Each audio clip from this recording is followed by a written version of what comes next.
Olá! Hoje a nossa conversa vai fundo em uma pergunta que define os nossos tempos.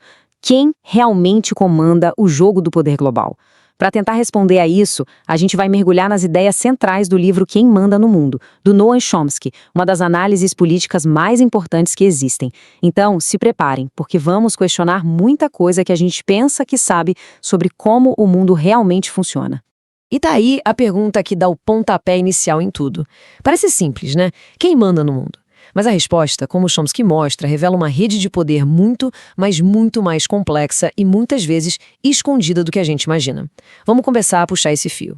Bom, a primeira peça desse grande quebra-cabeça, segundo a análise, é o ator principal no palco do mundo, os Estados Unidos. Desde o fim da Segunda Guerra, eles se consolidaram numa posição única, que o Chomsky chama de primeiro entre desiguais. O que isso quer dizer? Basicamente, uma nação tão poderosa que, na prática, não joga com as mesmas regras que os outros países. E esse domínio, veja bem, não é algo abstrato teórico. É só olhar para as grandes questões mundiais. A economia global, os conflitos geopolíticos, a crise do clima. Em todas elas, Chomsky argumenta que são os Estados Unidos que, em grande parte, definem a pauta, o que pode ser discutido e até onde as decisões podem ir. Mas é aqui que a análise começa a ficar ainda mais interessante. Ok, se o Estado americano é o ator principal, vem a próxima pergunta, que é crucial. Mas quem, de verdade, controla o próprio Estado? Quem são as vozes que realmente dão as cartas e ditam as políticas lá em Washington? E a resposta que o Chomsky apresenta, baseada em estudos bem importantes, é, no mínimo, chocante para uma democracia. Essa citação aqui resume a ópera. As políticas do governo não refletem o que a população comum deseja, elas refletem, isso sim, os interesses de uma minúscula elite econômica. Na prática, a voz de uma pessoa comum tem um impacto próximo de zero. Para descrever essa elite, Chomsky vai buscar um termo lá em Adam Smith, o pai do capitalismo moderno. Ele os chamava de mestres da humanidade. E a ironia é que o próprio Smith dizia que eles seguiam uma máxima vil, uma regra horrível. Tudo para nós e nada para os outros. É o puro interesse próprio levado à última consequência.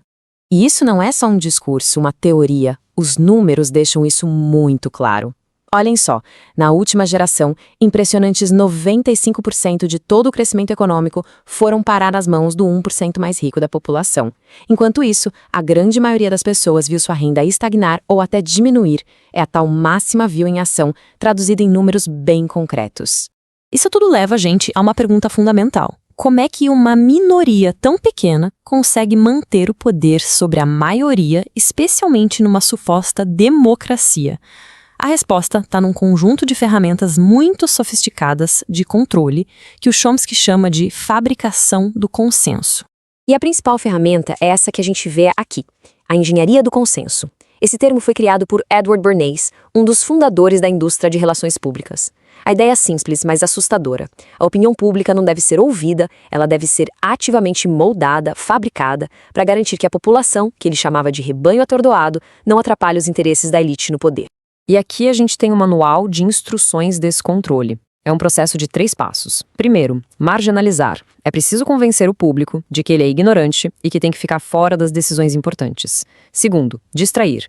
Bombardear as pessoas com publicidade e consumismo para que elas foquem em coisas superficiais. E terceiro, que é talvez o passo mais crucial, atomizar, ou seja, isolar as pessoas umas das outras, para que percam a capacidade de se organizar e lutar juntas pelos seus interesses. Agora, vamos ver como essa estrutura de poder que funciona dentro do país se projeta para o resto do mundo. De que forma os interesses desses mestres da humanidade acabam moldando a política externa dos Estados Unidos.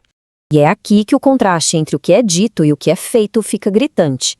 De um lado, na coluna da esquerda, tem o discurso oficial, que fala em apoiar a democracia, promover direitos humanos.